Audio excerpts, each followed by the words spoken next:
ఆంధ్రప్రదేశ్లో రాజకీయ పరిస్థితులు మారి కొత్త ప్రభుత్వం ఏర్పాటు కాబోతోంది అంటూ ఓ కలెక్టర్, అది కూడా వైఎస్ఆర్సీపీకి వీర విధేయుడిగా ఉండేటువంటి ఒక కలెక్టర్ కొన్ని కీలకమైనటువంటి వ్యాఖ్యలు చేశారు అంటూ కొన్ని వార్తలు ఇప్పుడు చక్కర్లు కొడుతున్న నేపథ్యంలో అసలు ఆ కలెక్టర్ ఎవరు, ఆయన ఎందుకు అటువంటి వ్యాఖ్యలు చేశారు అనే అంశానికి సంబంధించి మనతో మాట్లాడేందుకు తెలుగుదేశం పార్టీ అధికార ప్రతినిధి సూర్యదేవర్ లత గారు మనతో ఉన్నారు. లత గారితో మాట్లాడదు. లత గారు నమస్తే అండి. నమస్తే.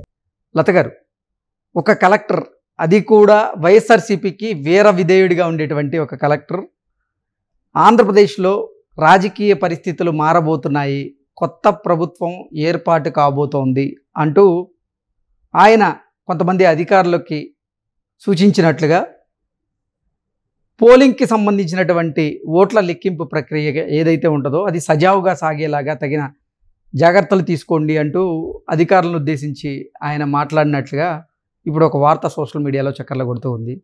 ఇంతకీ ఆ కలెక్టర్ ఎవరు, ఆయన అధికార మార్పిడి జరగబోతుందని గ్రహించే ఇటువంటి వ్యాఖ్యలు చేశారా అంటే ఏం చెప్తారు?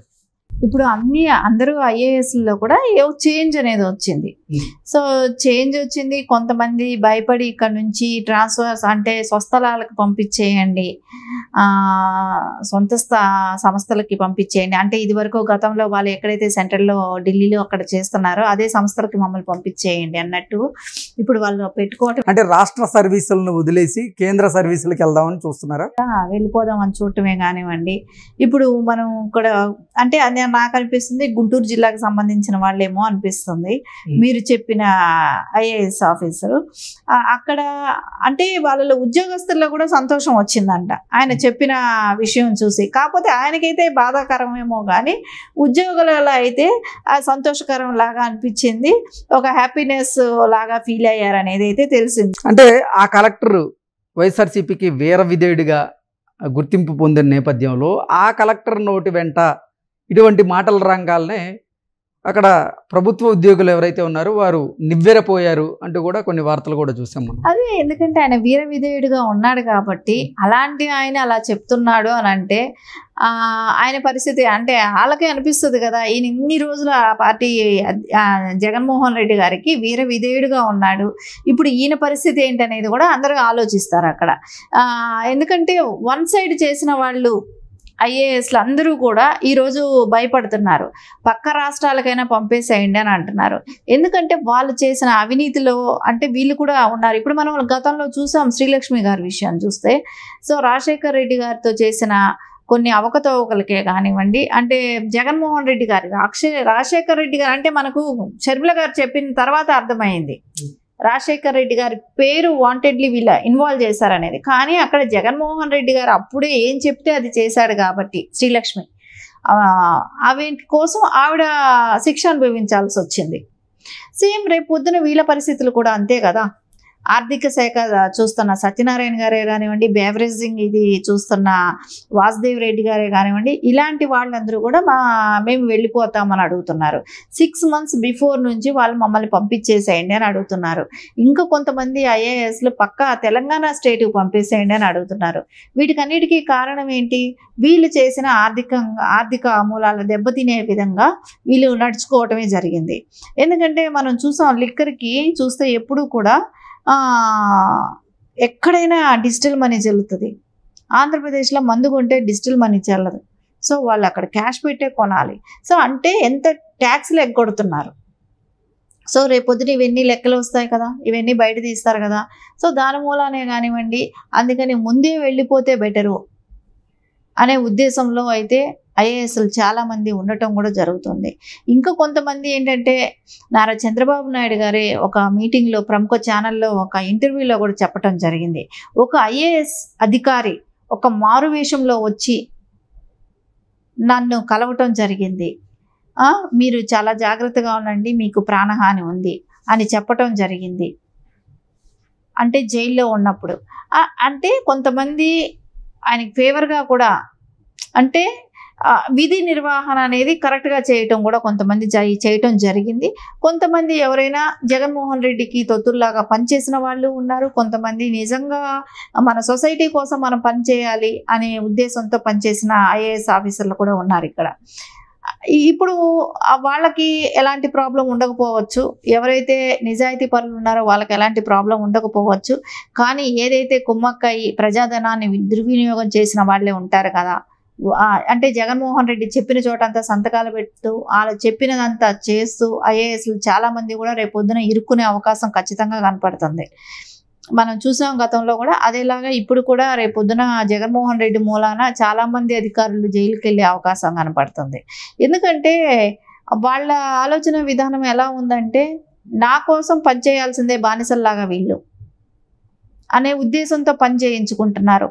వాళ్ళకి రేపు థ్రెట్ ఉంటుంది, రేపు పొద్దున వాళ్ళు జైలు పాలు అవుతారనేది కూడా ఎక్కడ వాళ్ళకి ఆ సానుభూతి కానీ అలాంటిది కానీ జగన్మోహన్ రెడ్డికి ఎక్కడా లేదు. వాళ్ళు చదువుకున్న చదువులకు కూడా విలువ ఇవ్వట్లేదు. వాళ్ళ మీద ఒక ప్రెషర్స్, అధికారం ఉంది కదా అని ఒక ప్రెషర్స్ పెట్టి వాళ్ళని ఎలాగైనా లొంగ తీసుకోవటమే. అంటే కొంతమందిని ఫైనాన్షియల్గా వాళ్ళకి అవసరాలు చూడటం కూడా జరుగుతుంది కాబట్టి అలాంటి వాటికి ప్రలోభాలు పడి కొంతమంది ఐఏఎస్ ఆఫీసర్లు రేపు పొద్దున వాళ్ళు మరొక ఒక అంటే క్లీన్ చిట్గా రిటైర్డ్ అవ్వకుండా మధ్యలో ఇలాంటి స్కాముల్లోనో స్కీముల్లోనో ఇరుక్కోవటం, రేపు పొద్దున కోర్టుల చుట్టూ తిరగటం అయితే ఖచ్చితంగా జరుగుతుంది. ఆ కలెక్టర్ ఇటువంటి వ్యాఖ్యలు చేయడం వెనక కారణం ఏంటి?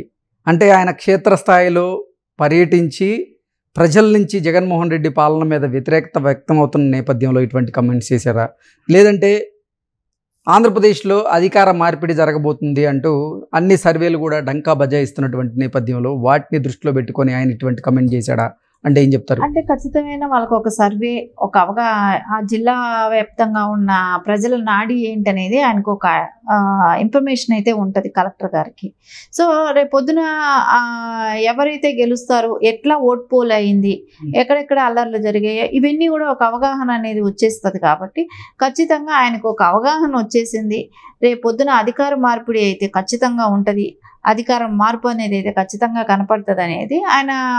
ఆ ఐఏఎస్ ఆఫీసర్ జగన్మోహన్ రెడ్డికి వైఎస్ఆర్సీపీకి వీర విధేయుడిగా కొన్ని వార్తలు వస్తున్నటువంటి నేపథ్యంలో వైసీపీ అంతర్గత సర్వే ఈయన తెలుసుకొనే ఇటువంటి వ్యాఖ్యలు చేసి ఉంటాడా అంటే ఏం చెప్తారు?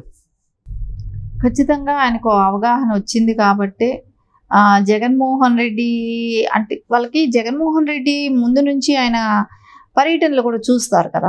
సో అప్పుడు ఇక్కడ ప్రజల నాడి ఎలా ఉందనేది ఒక అవగాహన ఉంటుంది. తర్వాత ఓట్ పోల్ అయిన తర్వాత ఏమో ఎలా ఉంది, సో వాళ్ళకి యాక్చువల్లీ బిఫోర్గా వాళ్ళకు ఒక క్లారిటీ వచ్చేసింది. సో మళ్ళీ ఏదైనా ఒక రౌడీజం చేస్తాడా, దౌర్జన్యం చేస్తాడా, ఎక్కడైనా ఏదైనా జరిగి గెలిచే అవకాశాలు ఉన్నాయా, మనీ ఫ్లోటింగ్ మూలాన్ని ఏమైనా గెలుస్తాడా, ఇవన్నీ కూడా ఒక సర్వే అంటే పోల్ అయిన తర్వాత అది ఒక క్లారిటీ వచ్చింది. అంటే వైసీపీ కూడా కొన్ని అంతర్గతంగా కొన్ని సర్వేలు అయితే చేయించింది కదా, ఆ సర్వేలకు సంబంధించినటువంటి డేటా ఏమైనా లీక్ అయ్యి ఈయన దృష్టికి వచ్చి ఈయన అటువంటి వ్యాఖ్యలు చేశారా, లేదంటే ఇతనికి ఉన్న సమాచారం వల్ల చేయాల్సి వచ్చిందా? అంటే ఐపాక్ టీమ్ ఆల్రెడీ డిక్లేర్ చేసేసింది కదా, ఐపాక్ టీమే జగన్మోహన్ రెడ్డికి చెప్పింది కదా. సో గెలిచే అవకాశాలు కనపడడం లేదని చెప్పినప్పుడు మళ్ళీ ఇంకోసారి సర్వే చేయమని చెప్పి వాళ్ళకి చెప్పడం జరిగింది కదా. సో ఇవన్నీ ఆల్రెడీ కలెక్టర్లుగా ఉన్న వాళ్ళకి ఎందుకు తెలియవు, అన్నీ తెలుస్తాయి, వాళ్ళకి అవగాహన ఉంటుంది. గ్రౌండ్ లెవెల్ ఏం జరుగుతుంది, ఎలా ఉందనేది వాళ్ళకి ఒక ఐడియా ఉంటుంది. సో ఇవన్నీ ఎందుకంటే వాళ్ళకి ఆల్రెడీ ఐపాక్ టీమ్ వాళ్ళ సర్వేలే వాళ్ళకి చెప్పాయి ఓడిపోతున్నామని అన్నప్పుడు ఖచ్చితంగా వీళ్ళకి ఓడిపోతున్నాం అనేది కలెక్టర్స్ అందరికీ కూడా ఒక అవగాహన వచ్చేసింది. అందుకే వాళ్ళు ట్రాన్స్ఫర్స్ కోరే వాళ్ళు ట్రాన్స్ఫర్స్ కోరుతున్నారు, పక్క రాష్ట్రాలకు పంపించండి కొంతమంది, ఇలా అందరూ కూడా ఎవరికి వాళ్ళు సర్దుకోవటానికి వెళ్ళిపోవటానికి రెడీ అవుతున్నారు. సో మనం చూస్తాం మళ్ళీ ఉన్న వాళ్ళ మీదేమో అభియోగాలు ఉన్నాయి. అంటే మనం చూసాం జవహర్ రెడ్డి గారి మీద 800 ఎకరాల అవినీతి కూడా మనం ఇప్పుడు కొత్తగా చూస్తున్నాం, నిన్న మొన్నగా జరుగుతున్న విషయాలన్నీ. ఇవన్నీ కూడా కొంతమంది అవినీతి పరంగా ఎదుర్కొనే సమస్యలు కూడా వాళ్ళకు ఉంటూనే ఉంటాయి. సో కొంతమంది ఏమో ఇలా మళ్ళీ మారిపోయే అవకాశాలు కూడా ఉంటాయి.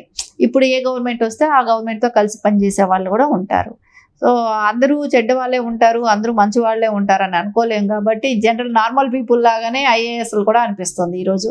అంటే వాళ్ళు ఒక చదువుకున్న దానికి వాళ్ళు ఒక ఐఏఎస్ అనే ఒక పోస్ట్కి దానికి కట్టుబడి పని చేయట్లేదు. అందరూ కూడా ఎవరికి తోచినట్టు వాళ్ళు కూడా జనరల్ పీపుల్ లాగా అట్లాగే వాళ్ళ బిహేవియర్ కూడా ఉంటుంది. ఓకే అండి, థ్యాంక్ యూ సో మచ్.